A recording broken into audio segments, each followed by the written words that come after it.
Hello, everybody, and welcome to On the Men. We're trying it again. It was some technical difficulties, but we were not finna delay you any longer. And tonight, I'm very excited. I deem this group of people the Pastors Aid Committee, and mostly everyone on here knows that this has been kind of like a dream of mine to come with you with this healthy and holy conversation. And I don't think it would be any better time than to do this tonight, right now, considering the fact of what has happened at the beginning of this week for the Black church and for spiritual communities all over the world, with the loss of Supreme Court Justice RBG, which is what we fondly call her, and then with the loss of Bishop Ellis, for Black community, whether you agreed with his words or not. He set a precedent on how you walk into the Black church. I hope that's right, Bishop. Did I say that correctly? Yeah, okay. I don't care if you're autonomous Baptist or you a whole Methodist system or you're a part of the Episcopal. Bishop Ellis really set the tone for how we do Black church, how we lift the hymn, how we lift the offering, and how we dress up. He set the tone. So, and tonight, really want to talk about with this committee about how we can offer in this time mental health services to our clergy and to our church leadership, because this week will be one of those weeks where we really need to offer it, especially for those who are dealing heavy with grief. And then 2 weeks before we lost Chadwick Boseman. We lost, I think it was a great jazz singer, somebody else that we lost. And then we're going on with a pandemic that has lasted more than what our government told us it would last. And so we're still not all in our church houses. Some of us have taken a leap of faith. That's what I'll call it tonight, because everybody on here has some type of ministerial degree. So y'all got to help me. I can't act a real fool without my pastors therapist on tonight.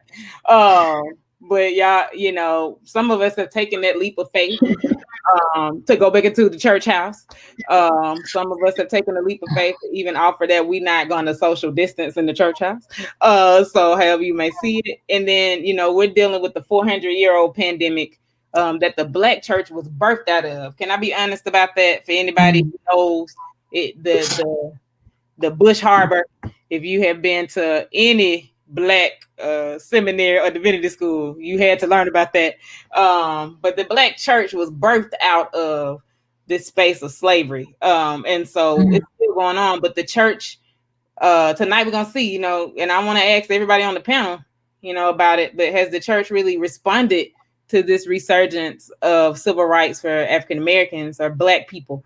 And so we're going to get to it tonight. I want my people to do short introductions of themselves, because I will talk long about them, because every last one of them have literally added value to my life as a clinician and as a minister of the gospel.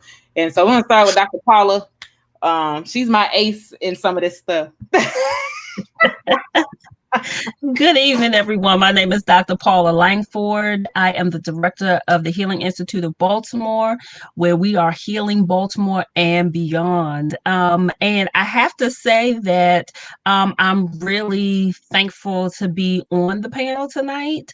While I am a Black Catholic, which may surprise some folk, depending on, where you've been and what you know about Catholicism. I certainly think that this healthy, holy conversation is necessary regardless of the denomination, regardless of the faith tradition, and even healthy, holy conversations when we talk about traditional African faiths as well. So thank you, Margaret, for allowing me to be here. Okay, and as I know we keep having technical difficulties, Dr. Brian, if you can introduce yourself, and as we can get people to add back on, we'll go through with the introductions. Sure. Reverend Margaret, it's just so good to be invited on the Men Healthy and Holy Conversations. I am Dr. Brian Jones. I am a licensed professional counselor here in the state of Georgia. I am the executive director of the Joshua Generation Care and Consultant Services, where we focus on mental health as well as spiritual development and support. I'm also the founder of my own 501c3, the Foundation for Therapeutic and Spiritual Empowerment Services, where we help to educate about mental health and also focus on the well-being, wellness of mind, body, and spirit, and how important that is in our spiritual development and growth. So just an honor to be here, an honor to see you birthing this vision, Reverend Margaret, and doing what the Spirit has called you to do for such a time as this. So just honored to be present with all of these wonderful people and for you. Well, thank you. And I'm using your office because it has better lighting than mine. I haven't shown up since March. It does. It has really good lighting and it makes me look amazing. Do what you got to do. So thank you for that. Windows. Has these windows. So thank you, Dr. Brian. And Dr. Brian, of course, he too has been on this journey with me to have this conversation. And then my grief therapist, I'll say it out loud, like y'all don't know nobody better than who about to introduce herself. Like she is everything. I'm waiting on her book to drop. I'll buy copies and give them away because this sister is amazing at what she does. So please introduce yourself.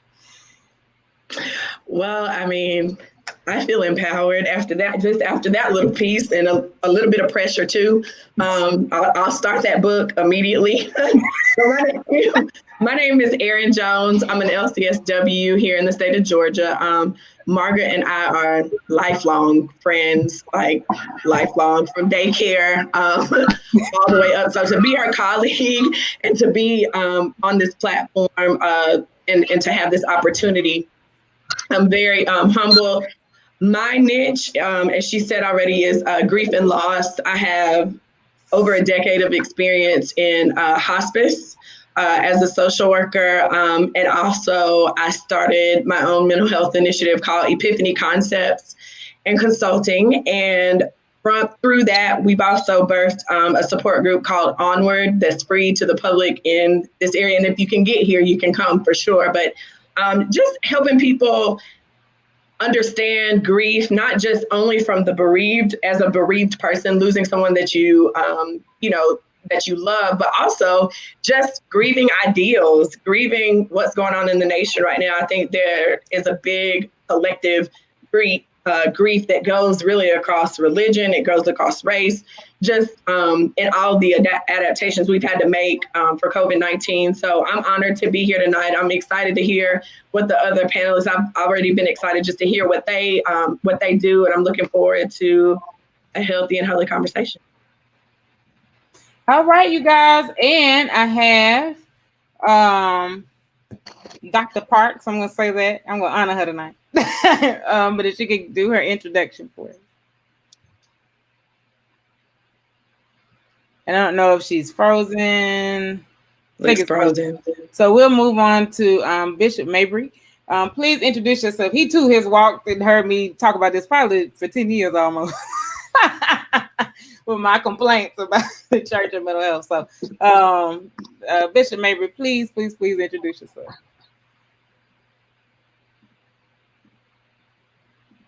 Knocked him out and put him. There we go. He's back in. Hopefully, the key's freezing up on them. So as they come in, oh no, he came back. Okay, there we go.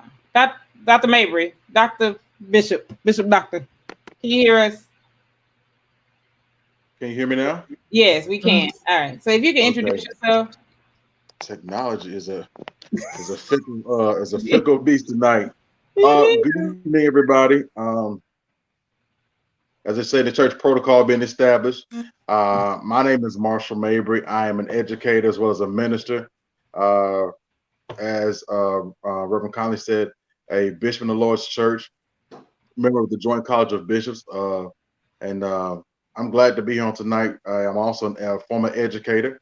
done some extensive clinical work. As a matter of fact, I work for the Department of Behavioral Health right now here in the state of Georgia. So I'm excited to be working with so many great, not only ministers, but also clinicians. And so I like to sit at the feet of people and learn as much as I can and drop my little 2 cents whenever I can. But I am always enthralled and engaged, and I love engaging in a healthy dialogue. And so, Dr. Brian, I've been meaning to call you for some time now. Margaret talks about you all the time. She has you walking on water. So, no, that's too much. Listen, Dr. Paula, listen, I love your threads in our conversation. So, in the whole group, they have been hilarious. They kept me. I had several intakes today. I did with a lot of people who have, oh gosh, on average, my day is full of people with paranoid schizophrenia. So I had to do 5 intakes today. And if you ever worked in mental health, I had 10, 13, 3 people today. So it has been a long day. So I deal mostly with the assessment part of that. And so, yeah, it's been a long, and like you said, somebody mentioned earlier, people are really starting to feel the stresses of the pandemic. So you'd be surprised how many people are hearing voices and people that have gone on, that kind of thing, even in the church. And so I'm really excited to have this conversation tonight. I am excited we are going to have it. So let's get to it, you guys, because I don't want to, I know we're about 5 minutes behind.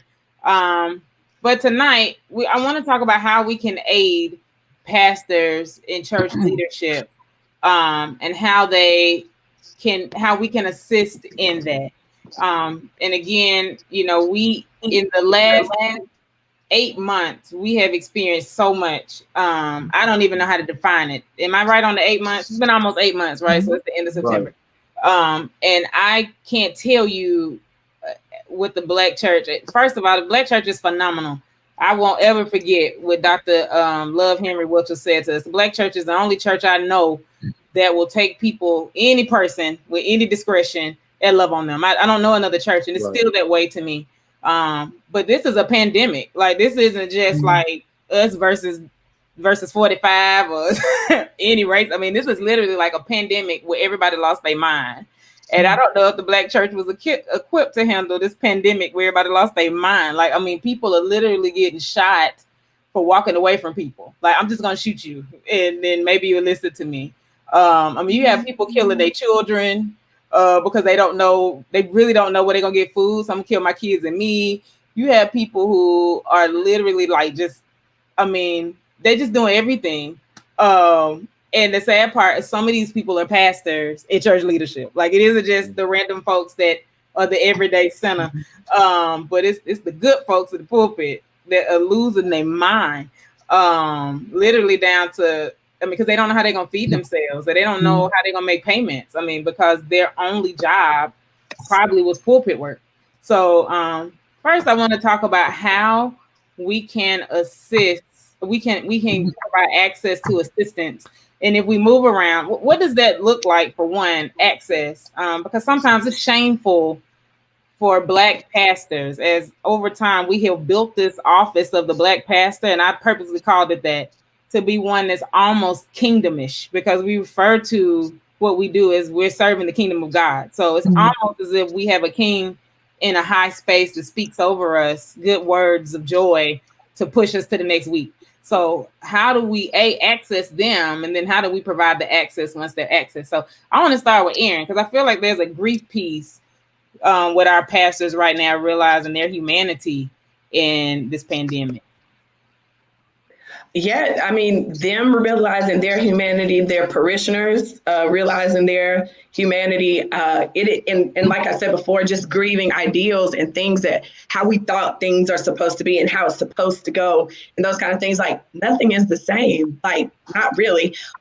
We are happy to cling to whatever normalcy we have, and so during this process, people have really begun to see. They're grieving. Well, maybe my faith isn't where I thought it was, or maybe I'm not the believer that I thought it was, just their own, identities and different things like that. So I wish that everybody would take the opportunity to give themselves some grace, because we are in unprecedented times. We've never experienced this. I saw a meme that said something. It was like a Twitter post, and it said, what did it say? I'm trying to think of it specifically. It was about, this is the first time that we're actually seeing the scientific method like unfold. We've always heard about it. We heard about polio. We heard about, smallpox and all of these different things, but we haven't actually lived it. So it seems like, people are frustrated because we live in this area of insatiable knowledge, the quest for knowledge and the right to know and instantaneous information. So the frustration is coming too, from them not having solid answers. And we all know as clinicians and being involved with the population that we serve, that the unknown often is what drives anxiety. So there's not really anything that we can kind of accept our faith. That's really the only thing that we have to cleave to. And if you had a pastor in the place of God in your heart, and I don't think that people just mean to do that, but when you hold that there and now you're seeing like everything around you feels like it's crumbling. And in a lot of cases, for a lot of people, it is socioeconomic status. You got like, say, for example, a hairstylist. I mean, everybody is starting to see, I think people in power are beginning to see, they're afraid of or having anticipatory grieving for loss of power, loss of status, that kind of thing. And this is really causing a lot of problems, I think, with the elite and other upper middle class and so forth, to see we're really not that different. If one thing, this happened, we're talking about people who make six figures, all of the performing artists right now that aren't able to, get out and tour and those kind of things. So it is grief on every level. And I think mainly, in the church, I think people are feeling some depression and some shame just from feeling like, because it's almost like we teach people not to be human, and like that to have emotions is wrong. And right. I don't know where we got that from, because it says specifically in scripture, Jesus wept. Why did he die? Because Lazarus that was his friend. And so how we have managed to extrapolate from the scriptures that we're supposed to be without feeling, I don't know. and so I think for the people that provide support, general groups of people like us, I mean, we're absorbing all of that anxiety plus our own stuff that we're dealing with. So, I mean, as far as grief is concerned, it is literally everywhere, and it's become crippling to a lot of people. Wow. Bishop Margaret, can you speak to that? And then you two, we're gonna go to y'all get ready. We're gonna go to I. Can you speak to what Erin said? Because that just how she brought grief about and even mentioned that Jesus wept in a space of grief because his friend died. Like, how can you speak to that and how our pastors and church leadership are really kind of dealing with that right now as we try to offer them access? Yeah, I think one of the things we also have to recognize is that not only we're dealing with a sense of unfamiliarity, but also many of those as clergy. I'm gonna get in trouble tonight. I already know I am. I already told my pastor in advance. I'm gonna say some stuff that you may not agree with. So he knows how I am, because I say wild stuff. But yeah, get ready. But at the same time, I think it's made a lot of us deal with our own sense of immortality as well. Because in the last few months, we've seen leaders of high regard transition. I mean, if you look at one point, the Church of God in Christ, I think, lost like 40 pastors. I mean, it's been true. It's been crazy. You've seen churches on various levels transition. And watch this. We've seen people who say, well, I'm not ready to leave my post as of yet, transition, and now somebody has to take your job. So it's almost like you're being replaced, you're being fired while you still have that same position. It's the weirdest dynamic. And I think a lot of us, my prayer this morning was, I was praying for pastors' wives who've had to assume the leadership position after your husband transitioned. Those of us like myself who watch Greenleaf, we know that's what Lady May had to step up a little bit when Bishop passed away. So it's thrusting a lot of us that say, you know what, I'm not really ready, to Aaron's point, to let somebody go, but I have to keep moving. So how do we deal with that sense of grief when you're really not? It's different when you know sister so-and-so is 80 some years old, 90 some years old, or the stage 4 cancer. We start preparing ourselves for that. We start preparing ourselves for that phone call. I've done chaplaincy for a number of years. We prepare ourselves mentally, emotionally. But what happens in that moment where you just talk to somebody the other day on Facebook, or you just saw me, waved across the street, all of a sudden, so-and-so got COVID, so-and-so passed away. And it's like, it's very jarring to us. So we deal with our own immortality, but also the lifeblood of the church, because whether we want to agree with it or not, at its base, the church is still a living organism, and because of that, we're having members who are transitioning. We have people who are dealing in fear, and they're wrestling because they don't think that we should live in fear. And I've heard so much what I call pseudo theology and psychology coming out of people's mouths because they don't know that it's almost like that man who's fallen and you start grabbing at something to hold on to. And it's scary for a lot of people.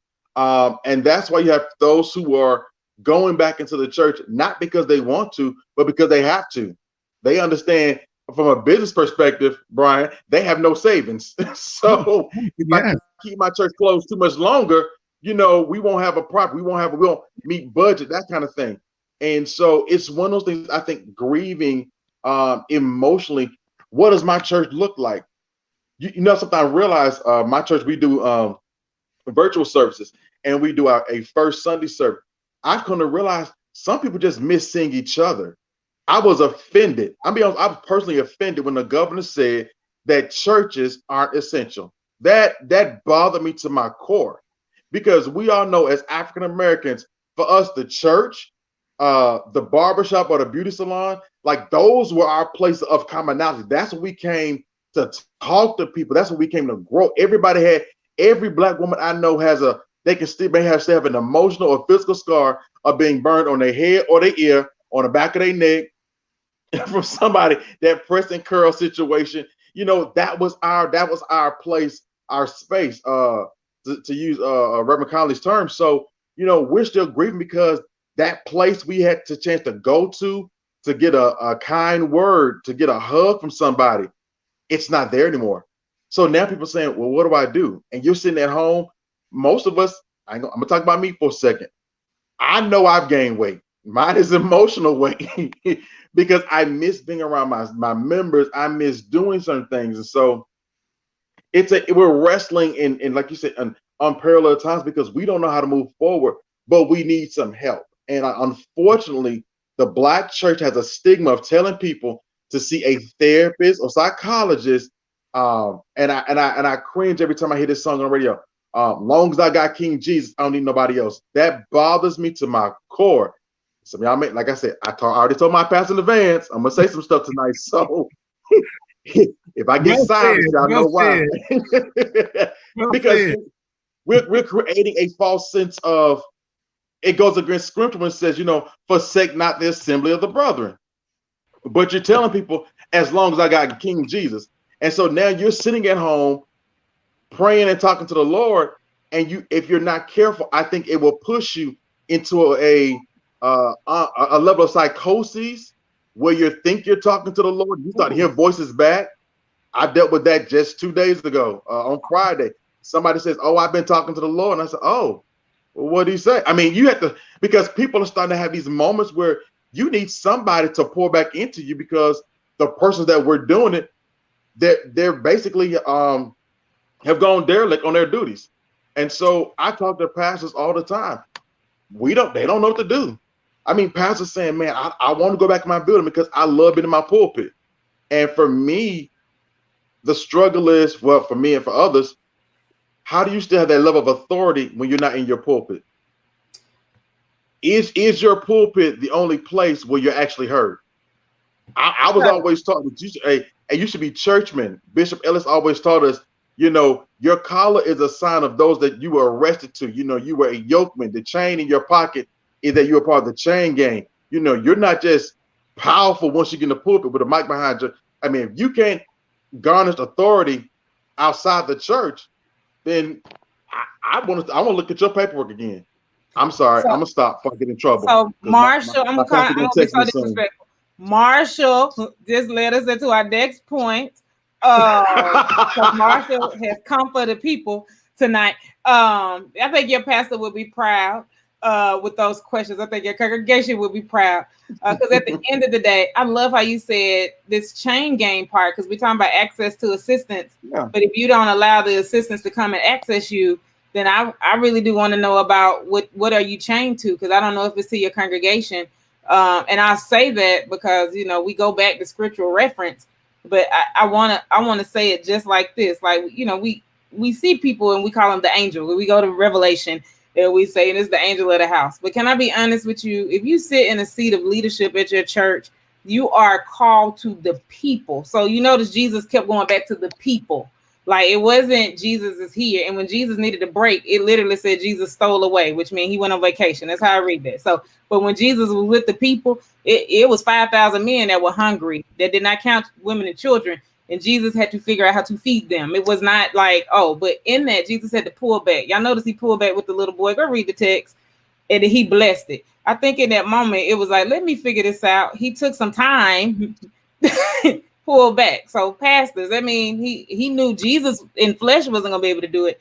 He accessed his assistants, and then he fed the 5,000. Has 5,000 men, children got fed too. Mind y'all, that's over 5,000 people, and they had some leftovers. Was it 12 baskets? Am I remember that correctly? 12 baskets that was left over. Yeah, that means he accessed his assistants. So access it. So informed treatment, because pastors are scared of this. So when my other two clinicians at the top, Dr. Brian and Dr. Paula, pastors are scared because they think you finna tell their business, because that's what they used to. If I come and talk to you, you're gonna put my business out there, and now the whole world's gonna know what I did. But can we talk about informed treatment for my pastors and clergy and leadership? I want to back up just because, I mean, and then I'll mention, I'll be brief. I mean, we're talking about what's going on now, but we have to go back pre-COVID. Oh. And how was the church pre-COVID? Number one, we ignored mental health because come on. We were screaming mental health. The providers, including myself, Margaret, and many others probably on here that are watching, we've been educating. You need to incorporate mental health. I was preaching that mental health is part of your spiritual development. And my whole doctoral program and training was about, until you see it as part of your spiritual development, you will never be well and whole, and you won't even hear from God according to Romans. You know, you won't even hear a clear word because you're hearing other stuff that's not, you know, in alignment. So we have to go back to what we have ignored. All right. And what I'm offering and saying is everything is coming out now because we're in a pandemic that we didn't even know. Well, we've been crying out that because I felt something was coming for a long time and people just shot me down. You know, I didn't know it was going to be this severe, but I knew something was coming. And so what I'm saying is this: I think that we really have to look at what have we built, these churches, these buildings, and we have really focused in on a building that is now being compromised. Because my question is, how many of these buildings are going to be able? How many churches are going to be able to stand in a year if we have to go through a year or two of this social distancing and all of this stuff? How are these churches going to survive and live and be able to pay the mortgage? Because a lot of churches have been living from week to week. First thing. Second thing, I think that we got to start looking at is that we got to start really looking at what areas, like what's our foundation? Because our foundation can't be in a building, it can't be in a title. It has to be in something more solid than this. And we have to begin to now equip pastors and leaders to deal with trauma. Margaret, what you've been talking about, that trauma-infused care, and you have your own model for it, which I can't wait till your book come out. But it takes a whole nother level of pastoring now. And people need to understand that the brick and mortar is obsolete. We're in a digital era now. So it's a whole different mindset, even in counseling. It's a whole different mindset that we're now forced to deal with, but we have to go back to the foundation of what the church was really about before we became the mega church. Because that's where I think that we, and I love mega churches, don't get me wrong. I think we've done a lot of good work, don't get me wrong. I attend mega churches, but I do think that we got to go back to what really matters and what we have ignored. And we have ignored depression. We have spiritualized it, blinded people and say, oh, that's just, you just got to pray your way through. And I agree with the bishop saying, call Jesus and call a therapist, but you need to call a therapist that can relate to you. And don't just call some, because some of us are going to be locked up, and necessarily don't need to be locked up in facilities if we just call anybody. Okay. And so that's why I'm excited about this network that you're doing, Margaret, that I'm definitely partnering with you to do, because we got to have a place of people that are trained. But the last point, it's going to take special clinical training. That's why we need all hands on deck, all licensed people that understand, the therapy, understand the psychology, but as also understand our theology and our multicultural understanding of how we function. Because we will lead people wrong. And I think if we can merge all of those pieces together, we're going to, I believe in faith, we're going to be okay anyway, but we'll be more healthy if we really start to really have places where people are getting these services. And I tell people, the digital age, it is an unlimited possibilities. Yes, sometimes it don't work the way we want it to work, but there are unlimited possibilities for us to really stop and be able to really minister and to give people therapy and the support that they need. So I didn't mean to give a whole dissertation on it, but that's where I think we got to go back to look at what did we really do?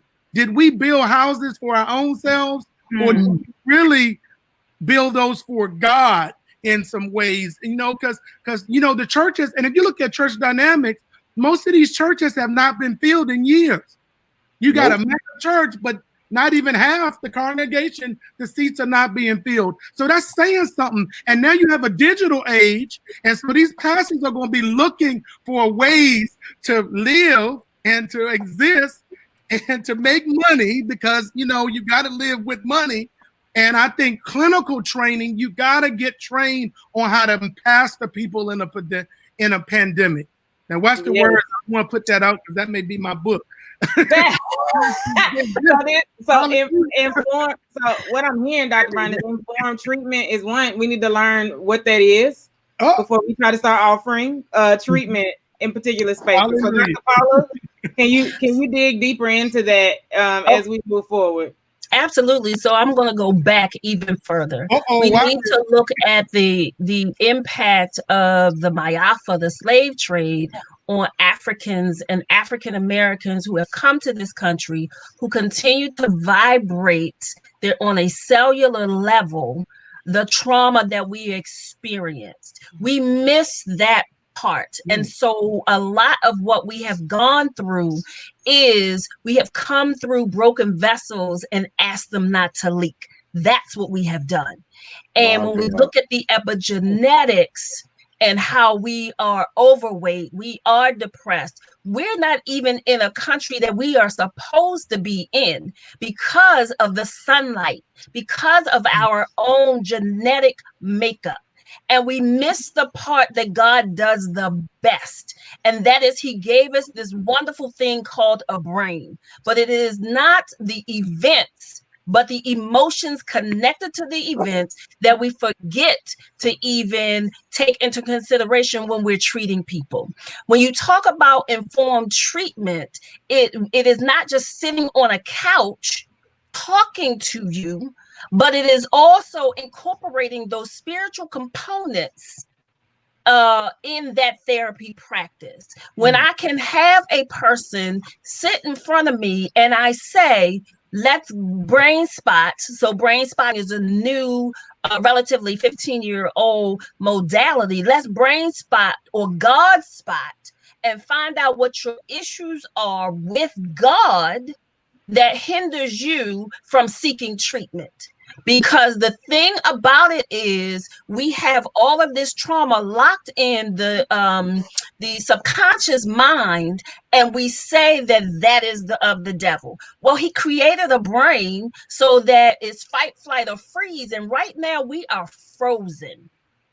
We are frozen, and it is having the physical impact on us, and that's why we have cancers, and that's why we have depression, and that's why we have high blood pressure. It ain't just the pork, because the pig is in Africa, okay? But it is all of this other stuff. Be clear. Let's be clear. I like me a rib. About the problem. But when I'm we talk about this brain, yeah, real talk. When we talk about the brain and how the brain functions and how the brain is designed to keep us in homeostasis if we feed it the right thing. So now we have now been sitting here allowing people to go rogue in the pulpit, right? Because I have sat in there. I'm going to make it clear, and I know it's out there. I'm Roman Catholic. I cannot be ordained because someone said that my gender makes the difference. But I can prophesy to you and give you a word from the Lord. Something's wrong with that. When we think about how we even got the word and how it has crushed us, slaves obey your master, we are now obeying the master of fear, trepidation, anxiety, depression, overweight. Those are the kinds of things that we need to have pastors understand. We got you, but we're not going to deal with a whole bunch of foolishness. Either you want to be healed or you want to continue in the mess that you are in. When we look at our pastors, when we go to divinity school, I went to Howard School of Divinity. Our pastoral classes, it's 1 or 2 classes. Yep. We don't really talk about the therapeutic aspect of this. And then when you are talking about the trauma that our pastors have endured, you want them to stand in the pulpit and be God when they can't even be themselves. They don't even know what that means. We have pastors who have been raped and abused. We have pastors who are using drugs. And when it got to this particular point, see, one of the things that I love, and I'm going to cut it off, one thing I want to say is, for such a time as this, all of these sermons you preaching and saying God going to undergird you and God is going to take care of you. And when trouble comes, what we going to do? Well, trouble has come. Trouble has come. And why do you think we were supposed to be on our knees? So that we could discern what to do when trouble comes. First of all, this is when you should not have a line full of pastors that are therapists. Let me stop. We got elders and doctors and reverends. Because y'all done told these people up. Y'all done told me up. We got 14 minutes. We got 2 minutes. And then the pastors raise their hand. Look, they be ready to jump on. Listen, because I know it's gonna. I figured this was gonna be a part 2. I was like, why is Margaret saying this is gonna be a regular, healthy, holy conversation? But informed treatment, you guys, for all my people who are listening, we can't tell your business when we got a license. We cannot. Nor do I want to. Like Dr. Paula put something out there that's crazy, and I put in the comments. Did y'all hear what she said? Like she literally said, we have become. We what did she say? We now obey the masters of, and I had to put ... because something has become your master in this pandemic. Do you hear me? Something, whether it's food, whether it's sex, whether it's TV, something has become your master in this pandemic because you do not know how to process in this pandemic. Like, did y'all hear what she said? So Please, you guys, informed consent. I cannot tell your business leader. And it's not my job. I don't want to, but I want to sit here and give you access to vent because you are human. Aaron said it with all clarity. You are recognizing your humanity and you grieving it. You know, we grieve in our flesh. Like, that's a Bible verse, but you really grieve in your flesh. You know what you're grieving? The fact that you a human. Like, oh God, that hurt. I don't have it all together. I don't have it all together. You grieve it. So, Bishop, I'm gonna put up this other letter, y'all. We gonna do this thing tonight. They already texted me because I gotta go be the expert. I told them in the backdrop. I was like, I do not think I'm an expert. I just have been going off about church for all my life. Aaron knows. All her life. All my life. But we have to have discretion and privacy. Pastors, and I'll start this off, and then I am going to ask Bishop to help me. First, I'm just going to put this out there because my pastor, he'll watch it. He know. My pastor knows that I'm ratchet. He'll tell me I am. Half of y'all don't have discretion no way when you on Facebook and you think, because you don't understand a DM or a direct message from a comment, and you put on here like your lips are luscious, and then somebody got to go under and say, Pastor, that's everybody can see it. Like, you can't do that. Like, some of y'all don't know. Some of y'all don't know how to use social media. So some of y'all don't. Some of y'all will share the wrong thing. Because again, you know, something has become your master. Some of y'all get caught up. Y'all think because you go accounting over on your little date and it's not with your spouse that we can't see you. But we got cars too. Like, we see you. Like, so I'm not judging you. What I am saying is that you want some discretion and privacy. The best place I can think of is a therapeutic office. Because guess who's not in that session with you unless you want to be another human besides one of us. So I want Bishop to talk because some of us think that our pastor friends keep discretion and privacy. But I've come to find out a lot of them don't either. They'll put your business out real fast so they don't get caught. They'll put it out. They'll throw it right out there and be like, catch that fish. So Bishop, help me with some discretion and privacy because it make your comment. Do what you need to do. I promise I'm gonna make this quick tonight. First of all, I might have to get Dr. Paula's cash app because the way she just dropped that knowledge on me, like I gotta sow that seed tonight. I'm not gonna miss my harvest. I don't care what y'all say. I'm not. Oh my goodness. But anyway, what I wanted to say was that I think unfortunately what we have right now, the preachers that we have right now are honestly the byproduct of some folk not being properly trained and raised. See, I grew up what I call in the fraternal order of preachers, and I grew up with the old guard of preachers. And so they actually taught that because, and you all are clinicians, you understand, as well as ministers, there's a difference between a message / sermon versus a motivational moment. And what I'm hearing a lot about from pulpits are motivational moments. There's no weight to the text. You don't even touch the text. You got you're giving real nice Instagram clips, but there's still no substance to what you're saying. So the problem is we are birthing out children who don't know scripture. They know praise breaks. They don't know how, they don't have a prayer life. They know how to share your stuff. I love my pastor. Your pastor has no formal training. They can't exegete, eisegete. They know Paul. They know no Roman. They know none of it. But you can go to Sermon Central. Okay, y'all don't want to talk ahead of me. And so what bothers me is that, and YouTube, and you go to YouTube and cut and paste people's stuff like nobody else is going to hear you try to quote Rudolph McKissick or Noel Jones. Like we don't listen to the same thing, and it's bothersome to me because nobody properly raised you how to be a preacher. And what we're teaching people is, okay, do this, but don't do that. So now you have all these, as in the words of the late G.E. Passman always say, bastardized bishops, because you want to run to the front in colored shirts. You want to run to the front and get a big chair with your name on it. You got seals and all this kind of stuff, but you have no proper education. You cannot find a job, and it bothers me. So now what I find out is that you got people putting you on a pedestal, honest, and watch this now, that you really don't know how to sit on. I remember my very first church, I had to remove y'all know in the black church, we have these big chairs, that's the pastor chair. I had to remove that chair. And they asked me why, it's not to your like. I said, no, high chairs are for babies. And they were so stunned when I said that, but it's the truth. I can sit on the floor and still give you a good word. It doesn't matter. And so you mentioned Dr. Paula, we wrestle with this whole Judeo-Christian thing. We're just really more like African, Latino, this whole hybrid feeling that we still dealing with internally. So I can't be myself, because how can I be strong and weak in front of people that I have to be strong in front of all the time? So nobody's going to tell you that I'm a preacher to heaven and hell get happy in the pulpit, but I cry in my office.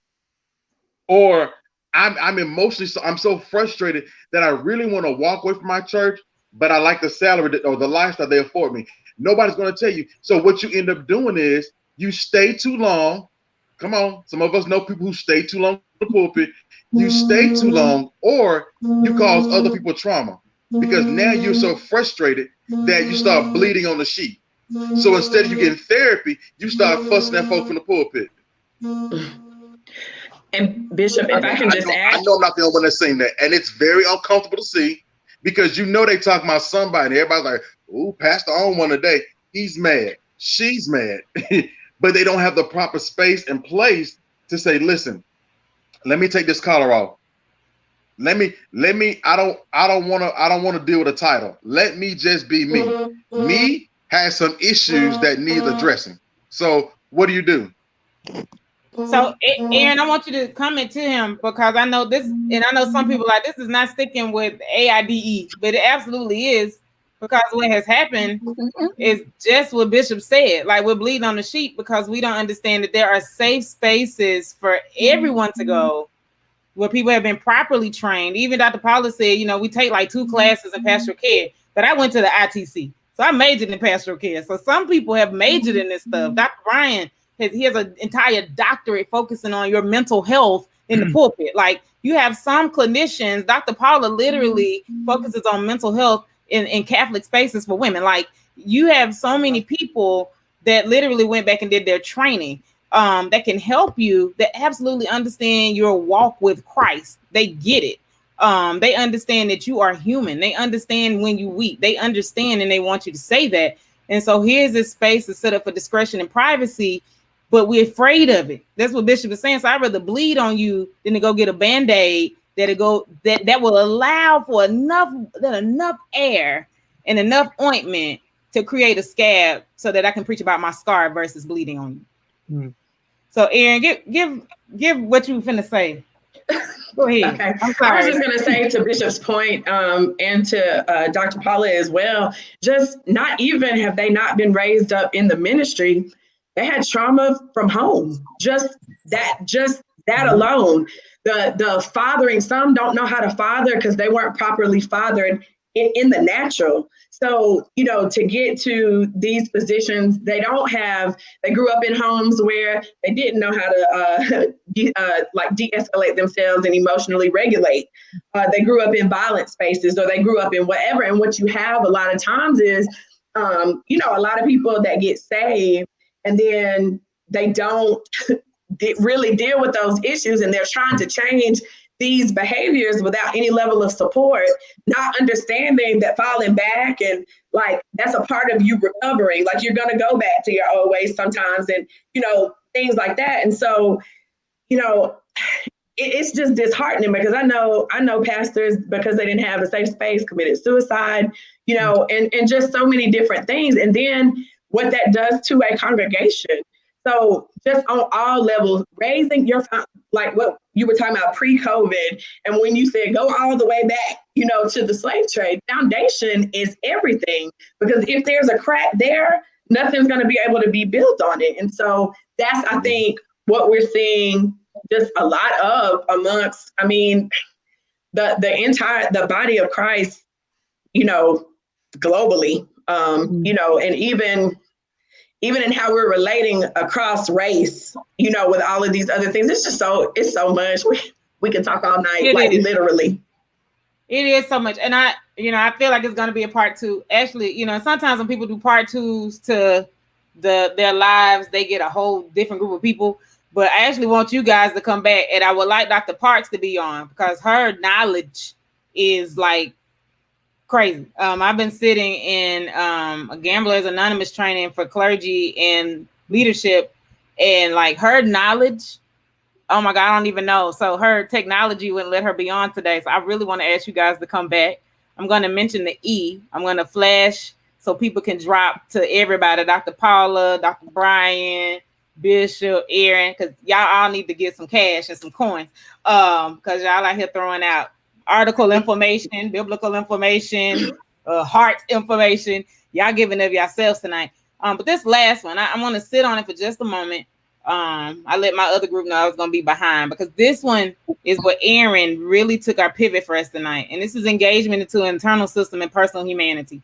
So I wrote this out and people were like, that sounds so deep. But you know what it means? It just means I'm a human and I got to check all my parts, like all of them. So please know, pastor, church leader, mother, usher, Worship leader. Worship leader. Come on, worship leaders. Lord, we're gonna do a part 2 because Aaron gonna have a whole nother section for worship leaders. Because listen, you have a whole part to you. You don't. I know that our church system has told us that we need to beat our flesh and we need to die, and it has said all this negativity. But this is one thing that I have learned in the last 10 years of my walk, is that if Jesus could be encased in flesh, if the word of God could come encased in flesh so that it could die for my sins so that I could live, then I need to find some way somehow to embrace all parts of me.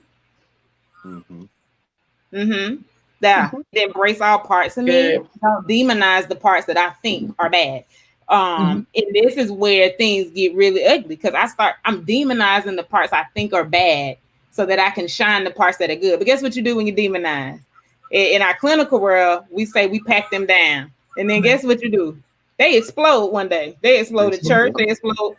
Yeah, I've seen some people's parts. They exploded at the baseball field because your son, you knew they was right. But here come Pastor so-and-so, and he explodes on the umpire. I mean, they explode because they have not been tapped into, managed, or talked to. And so these are spaces where we need to sit. So if all of you could touch on these just a little, because I know we're going to go over. And I'm going to jump on my thing late because this is so important to me.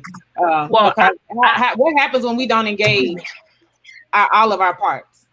Well, I mean, we've all talked about it. And Margaret, I love that you have incorporated the internal system, because it's all those parts that make us the whole.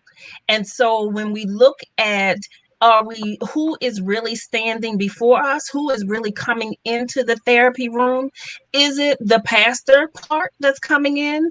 Is it the child? Is it the pastor who is really 5 years old and did not eat and was beaten if he stole food because he's hungry?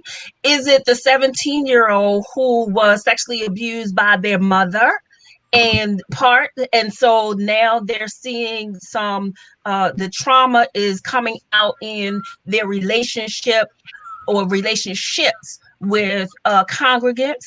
Who are we really dealing with?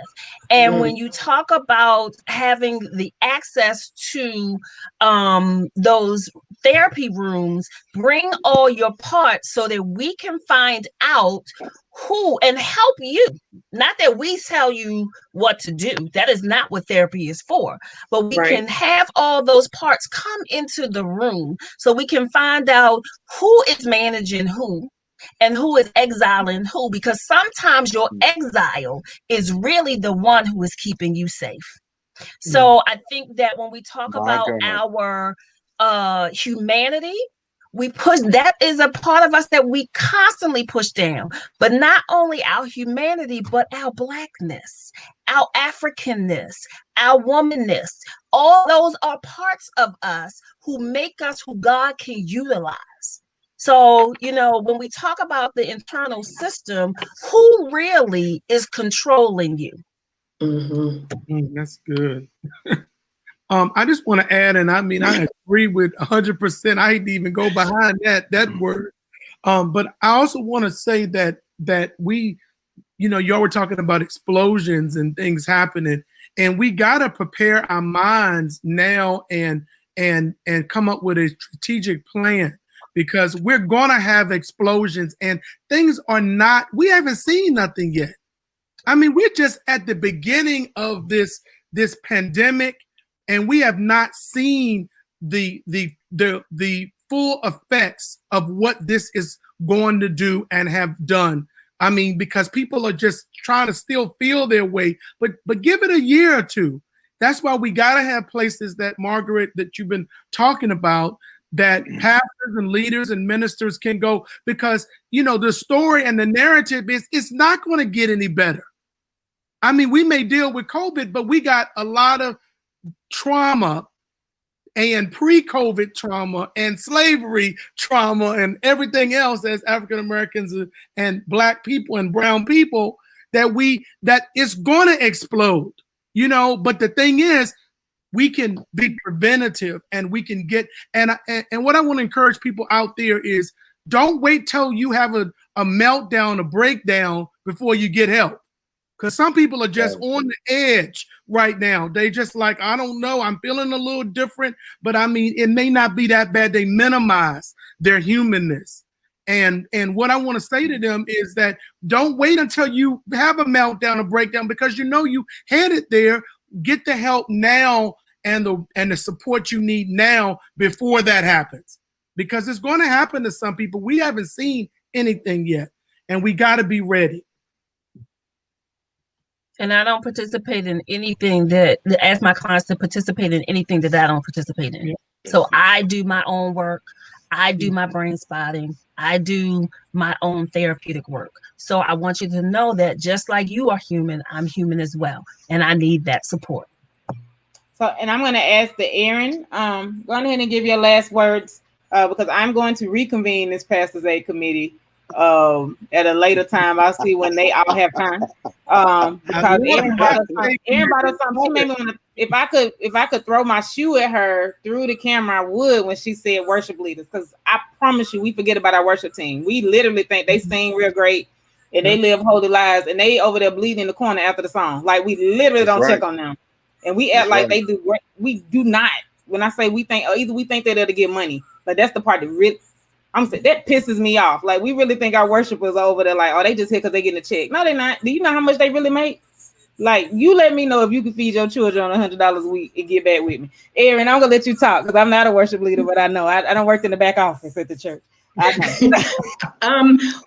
the main thing is, if you remember about David and Saul, and how, you know, Saul opposed David a lot, but then, you know, when the voices started speaking and he started, you know, being troubled in his spirit, he would call for David. So it was a very abusive relationship. And, you know, not all, you know, and I always want to say, I don't like making generalizations. So, but I will say that I know a lot of my colleagues in worship, in the worship world and in music, have often felt like, you know, that they were used, you know, for lack of a better term. And it's just like, we naturally, it's so funny when you said the Pastors Aid, because when I was little, I wanted to be on, when I started to kind of, they help, like they help I want to be on the Pastors Aid. Like, I really did too. I wanted to get on different when I was little. So, but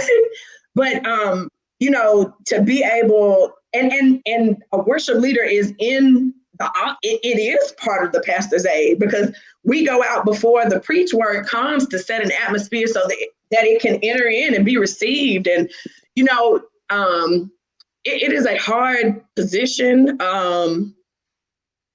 It's hard. And it's a lot of people that have been traumatized, you know, by church, in music in general, but in music in particular. And that's the reference that I always use, is Saul and David, because there was something about David that he really loved, but whatever his trauma was, or whatever his insecurities were, or whatever, like, possessiveness, he wanted to, you know, to own that gift, a gift that's for the body, you know, universal.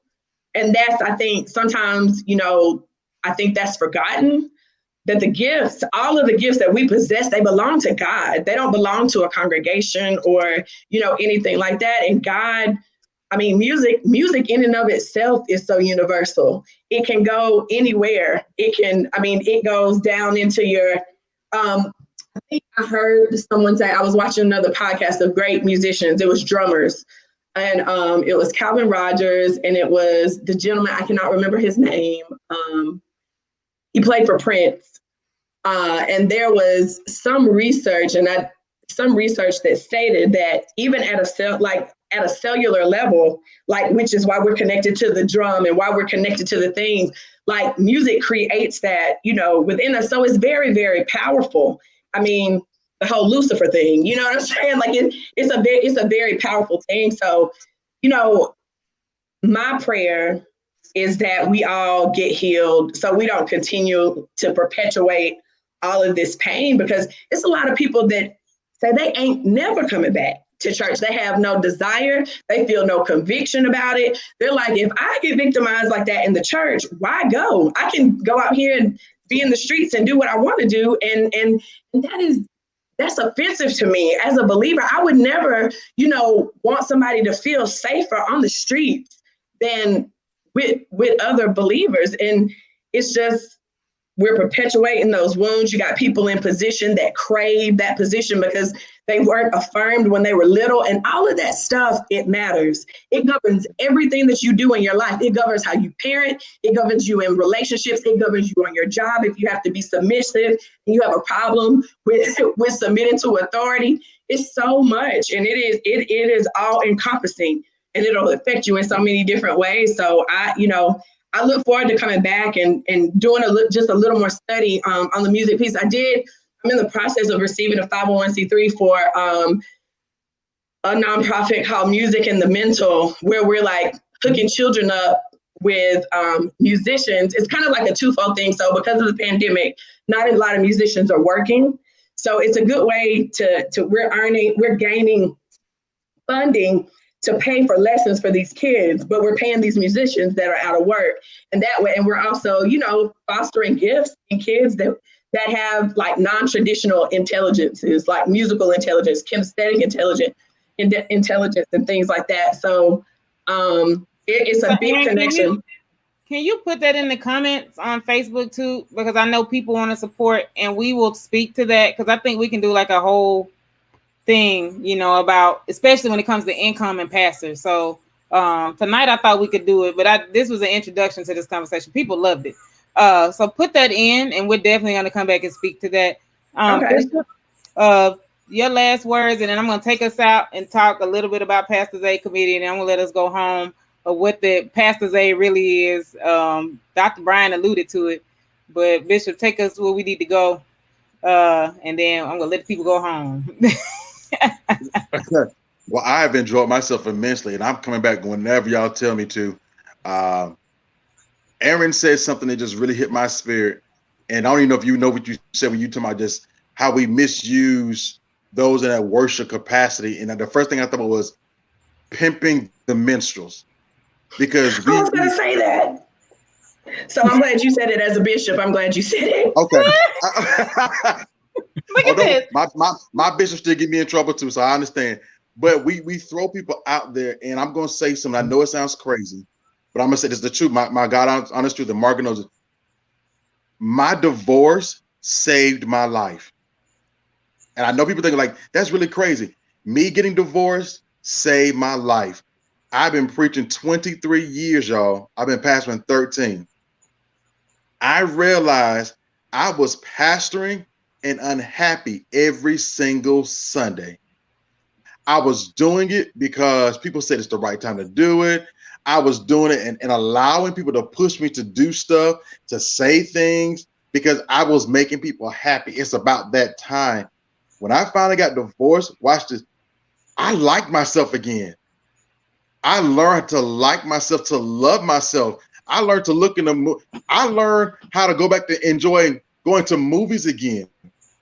I didn't have to put on that contrived, praise the Lord, folk, how you doing? God bless you, Doc. I didn't have to do that anymore. I love just being myself. I didn't have to call you, hey, Doc, all that foolishness. I didn't have to do that anymore, because I started preaching at 17, and I felt the weight of being young and trying to having balance. Well, don't go to the club. You know, well, if you go to club, don't be seen drinking. Don't do this. Don't do that. You know, you can't join a fraternity, but you can't do, and it was so many rules. And I think to your point, I think it was Dr. Paula O'Brien said, you know, we're telling people to come to church and to be like us when we jacked up ourselves. We telling folks to look like us, and we are messy. And the fact of the matter is, our mask is hanging on by Gorilla Glue every single Sunday. So now what do? This thing has really exposed us and who we really are on the inside. Watch this. Not who you show folk you are in the choir stand. Not who you show people are because you can hoop, holler, and close and eat flat. No, who you really are at home, what your search engine shows. Amen, somebody. What you watch on Netflix. People need to see the real you, and it's really starting to break us down so that we really see who people really are. And people are genuinely like you as a person if you're being your authentic and true self. We cannot. G.E. Patterson once said this. He says, we've become a culture where we cast out devils instead of counsel them. Y'all, we got real issues. And you sitting in church lifting holy hands when these are same folk who used to throw hands. I mean, they just really, and we tell for the same stuff. I just changed partners. No, you didn't. You just learned how to cuss outside instead of cussing folk out, or you cuss them out with a smile on your face and you nice nasty. I mean, this is the church that we live in. And as much as I love the church, the church is flawed. And so I'm always sitting with the text where Jesus finds the demon-possessed man, and he says, you know, he asks him, what's his name? He says, we are legion. You know, legion, for we are many. How many of us are wrestling with so much stuff on the inside of us just to be happy? I know so many worship leaders, especially in the Atlanta area and everywhere else, who set themselves down, gifted people, because they were wrestling with folk telling them they had to hurry up and get married. It's better married than to burn. And you marry somebody and you really don't even like that same gender. Okay, that's too deep. That's next week. I'm sorry. Back. What I tell you, we're coming back. My bad. I'm sorry. Tonight. And the people up here loving it. You know I'm a little bad. I'm sorry. The people that created a hashtag for the whole thing. So tonight, you guys, please support our panelists. They all are doing individual ministry. Now, I am blessed. I normally, I bust out to say I'm lucky. When I tell y'all, I'm so blessed to have every last one of these individuals in my corner. Because tonight, this Pastors Aid Committee has helped me, let me talk through, let me cry through, even with the death of my grandmama. Erin is like, you know what? She know about June and December. Like she sees me June and December. But in all of that, my passion for this came from spaces of grief being mishandled. It came from spaces of my family being mishandled in times of trauma between my mother and my father, my life being mishandled, and then watching others and hearing collective stories, such as the stories of some alluded to tonight about their own story. And so from that, I realized helping the congregation was big. That's right. We help the people. But who is standing in space to help those that sit in spaces as pastors and leaders in our church? And so, I saw a lot of things come and I had to sit and be patient with God. I really did. And I normally don't talk like that, but I really did. And I was like, God, I want to throw my stuff out there, but we had to organize it and put it together. And so the first phase of what's going on, and if my lawyer's watching tonight, hopefully she won't fuss at me because I got to send her my stuff.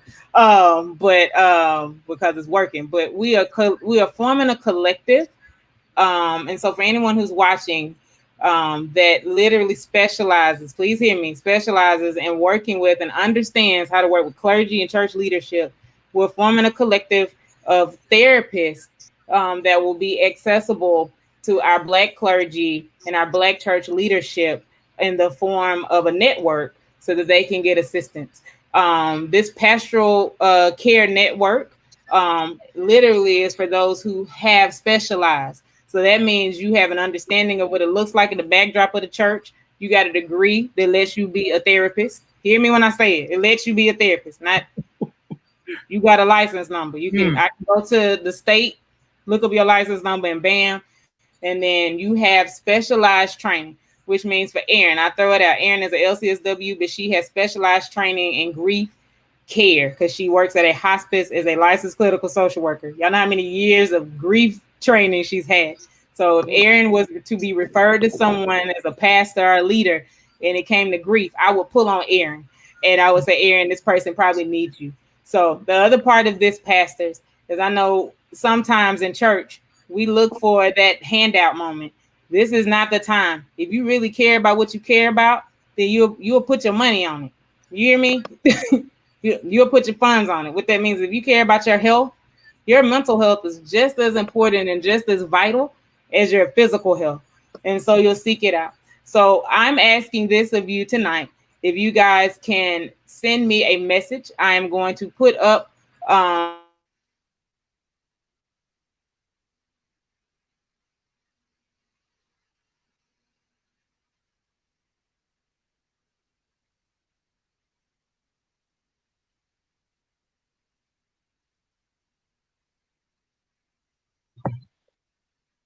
I think we lost her. She's coming back, I'm sure. Cut me out. Look at that. Got ratchet. That's the devil. If you can, please, I'm putting these messages tonight. Please email me at margaret@mlcconsultingllc.com if you are interested in partnering with the Pastoral Care Network. I won't give out the full name. My people know what it is, with Pastoral Care Network. So this literally will be a network that is offered to pastors and church leadership. So it's not trying to specialize in helping America or the world, but it's offered as a place for you to access care, a place that's full of informed consent, because we have to. So that's why I'm saying, if you don't meet the criteria to be a therapist, that means you don't have an informed consent that you're required to do, and you don't have a 1/3 million policy that you got to pay for every year. So y'all understand? Yeah, look at the therapists; they know about it. Yeah, so if you don't have that, then don't DM me talking about I want to do some coaching. No, this is not what we're looking for. Not tonight. I appreciate you, but if you don't have that insurance policy, because the next thing that we're looking for is this discretion and privacy, because pastors don't want to come because they think you put their business out, and life coaches sometimes don't have to sign nothing to say that. They can go preach about you and say your name and not get caught up. So if you are willing to assist, and that's allowing pastors to embrace their parts, not demonize them, then please email me so I can get you into our email chain that will be starting ASAP. My team of people working on my website, it was my fault. MargaretLCunley.com actually exists, so they had to go back, find it, and pull it and fix it. So hopefully by the next time we do the next talk, y'all will be able to see it, and we'll be able to introduce and make it live, the Pastoral Care Network, so that we can start offering services, and you can go and see who you match up with when it comes down to picking a clinician. That's very important. And you'll be able to see the faces you saw tonight will absolutely be a part of this. And I'm so excited about that. Well, they'll be able to see it, and you'll be able to go through so that you can be with a trusted person that's a professional to help you through these times and beyond. Please support our panelists tonight. I want to thank Dr. Paula. Aaron had to go. Dr. Parks, technology got me too, honey, but she's on in support. She's been coming in. Dr. Jones and the Bishop Doctor, want to thank you so much for you guys coming. I will see you guys soon. We're going to have to do this again, probably in the next 2 weeks. That's a hint. Y'all find the time so I can fix my time and get y'all back on here for another great hour. And please support them. I put all their information in. Please support them. Drop something, even if it's $2, to let them know that their words meant something, because I know everybody was blessed tonight. Because the Bible was written by some broken people who shared their life with us. And it was called an ordained word and an inspired word of God. Mm-hmm. And so you have these same people who are inspiring tonight. Please support them, do something. And if you want to support Mending Life Concepts, you guys, because this is a big venture that we are going to, and God is calling me to, and I got the help of my friends that are on here tonight. Please support. And you can support by utilizing what you see on the screen. And all of these services will go to aid in our nonprofit. For this year, we are trying to assist some pastors to get therapy because we know your budgets have been hit. And we're also assisting some of our college students because a lot of college students have been coming too, because this is a weird year for them. And so I have a lot of students in ministry in college. And so we're helping those that are in ministry in college who have not had access to their normal paid internships because they can't get into the church to do the internship. So we've been helping them with therapeutic support and also some base needs as well. So please support. I appreciate you all. Thank you for everybody who watched tonight. On this platform, I can see all the names, but thank you to everyone. And thank you guys for everything that you guys have done. I'll probably see you guys in the next 2 weeks, and so will I see you all. So we're going to do an extra on the men at the top of October. I appreciate you all. God bless and have a wonderful night. Bless you. Good night, everybody.